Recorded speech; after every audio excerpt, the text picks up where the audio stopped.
been her last ever day at sea as a Royal Navy vessel, and to mark the occasion, HMS Edinburgh fired a 21-gun salute as she approached the port.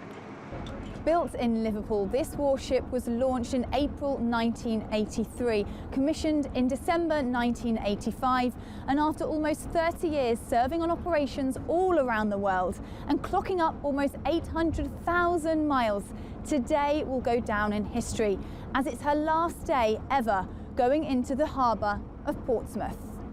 Her final deployment ended in March, and since then she's been on a month-long farewell tour of the UK, including visits to her namesake city, Liverpool, and the 70th anniversary celebrations of the Battle of the Atlantic in London.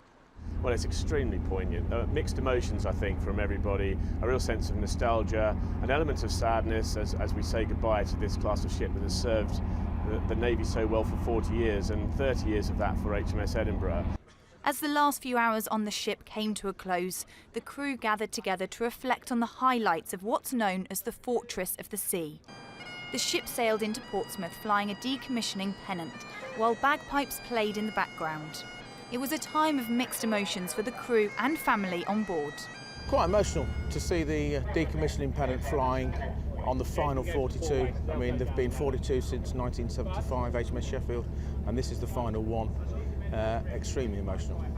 Well, it's kind of bittersweet really, because I imagine most wives are just happy their husbands are coming home, but yeah, terribly sad that the ship is, going to be decommissioned, but I think she's had a fair old run.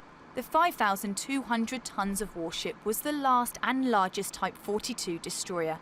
Her service has taken her to the Falklands, the Gulf and the Atlantic. As she arrives into Portsmouth Harbour, HMS Defender sails alongside, reminding everyone of the new replacements coming in, the Type 45 air defence destroyers.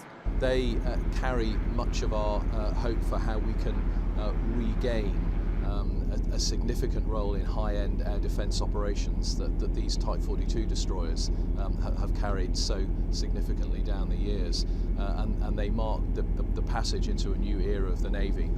A flypast by the Sea Fury of the Royal Navy Historic Flight plus a Lynx helicopter ended the ship's final voyage.